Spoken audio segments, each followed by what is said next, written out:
নারায়ণগঞ্জ মহানগর বিএনপি থেকে বহিষ্কৃত আতাউর রহমান মুকুলকে আবারও দলে ফেরাতে মরিয়া হয়ে উঠেছে বিদ্রোহী গ্রুপের নেতারা। ইতিমধ্যে কেন্দ্রীয় শীর্ষ পর্যায়ের নেতাদের কাছে মুকুলের প্রত্যাহার করার অনুরোধ জানিয়েছেন। এতে 2008 সাল থেকে আওয়ামী লীগের 4 বারের ক্ষমতা থাকাকালে তার ভূমিকা কেন্দ্রীয় নেতারা তুলে ধরেন বিদ্রোহী নেতাদের কাছে। তাৎক্ষণিক মুকুলকে নিয়ে কোনো জবাব দিতে না পারলেও তাকে দলের তৎপরতা জাগিয়ে তুলছেন তারা। ইতোমধ্যে 1 সেপ্টেম্বর বিএনপি প্রতিষ্ঠাবার্ষিকী উদযাপনে বহিষ্কৃত এই নেতা বাড়িতে বিদ্রোহীদের প্রস্তুতি সভা করেন। এমন কার্যকাণ্ডে বন্দরে ওসমানদের আধিপত্য ধরে রাখার জন্য তৎপরতাকে দেখছেন বিএনপি নেতারা। 5 আগস্ট আওয়ামী লীগ সরকার পতনের পর মহানগর বিএনপি একটি সমাবেশ মুকুলের বিরুদ্ধে গুরুতর অভিযোগ তোলেন বন্দর থানা বিএনপি সভাপতি শাহেন শাহ আহমেদ। তিনি বলেন, কানা মুকুল বিএনপি ক্ষতিকারক। ওই বিএনপি কে? শেখ হাসিনার প্রেতাত্মা কানা মুকুল ও কাউসারের হাত থেকে আপনারা সাবধান। ওরা কখনো বিএনপি করে নাই, ওরা বিএনপির সাথে জড়িত ছিল না, কোনো মিছিল মিটিংয়ে ছিল না। আপনারা কি ওদের কাছে যাবেন না? দূরত্ব থাকবেন। কাউসার স্ট্যান্ড প্রতিষ্ঠান দখল করে যাচ্ছে আর নাম পড়ছে আমাদের বিরুদ্ধে। এই কারণে সাখাওয়াত ভাই টিপু ভাইদের বদনাম করার চেষ্টা করছে।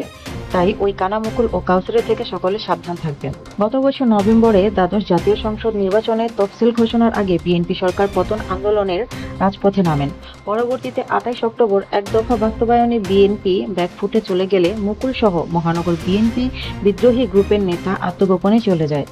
29 অক্টোবর থেকে লাগাতার আন্দোলনে হরতাল অবরোধে দেখা যায়নি বিদ্রোহী গ্রুপের নেতাদের, বরং 26শে ডিসেম্বর বন্দরের সমরক্ষেত্রে নারায়ণগঞ্জ 5 আসনের সংসদ সদস্য ও জাতীয় পার্টির লাঙ্গল প্রতীকের প্রার্থী সেলিম ওসমানের নির্বাচনী সমাবেশ বিদ্রোহী গ্রুপের বন্দর থানা বিএনপির আহ্বায়ক হান্নান সরকার, সিনিয়র যুগ্ম আহ্বায়ক সুলতান আহমেদ ও যুগ্ম আহ্বায়ক গোলাম নবী মুরাদ হন।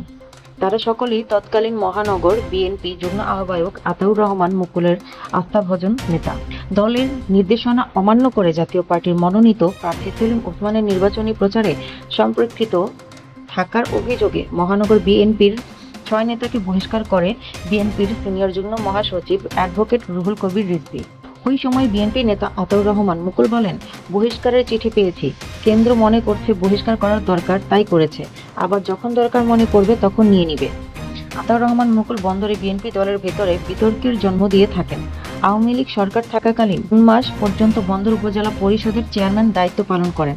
বন্দর বিএনপি রাজনৈতিক অঙ্গনে বিতর্কিত হয়ে বারবার তৃণমূলের মুখোমুখি হয়েছেন তিনি। মহানগর বিএনপি নেতারা দাবি করেন, মুকুল কখনো বিএনপিতে জিয়ার সৈনিক হিসেবে কাজ করেনি।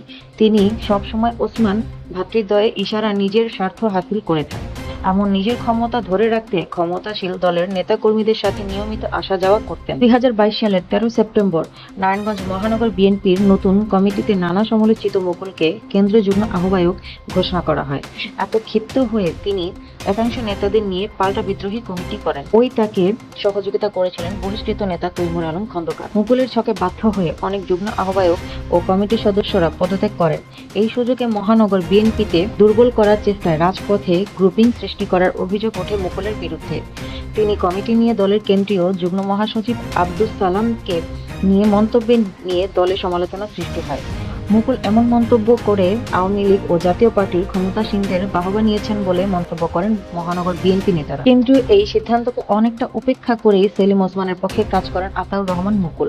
2014 সালের 7 ডিসেম্বর বিজয় র্যালিতে উপস্থিত থেকে জয় বাংলা জয় বঙ্গবন্ধু স্লোগানের মধ্যেও ছিলেন বিএনপি নেতা আতাউর রহমান মুকুল।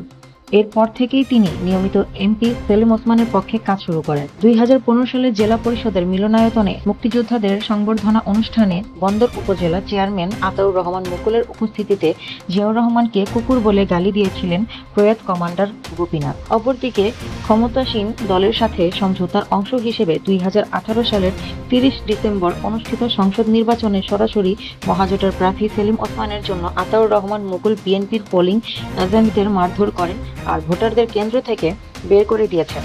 তার বিরুদ্ধে এই অভিযোগ কেন্দ্রে পর্যন্ত পৌঁছে গিয়েছিল। এছাড়াও তার বিরুদ্ধে নানা অভিযোগের কারণ কেন্দ্রীয় মঞ্চে ও তাকে সমাবেশ দিন উঠতে দেওয়া হয়নি, যার কারণে তৃণমূলের দাবি কোনো জায়গায় এই মুকুল আর ঠাঁই পাবে না।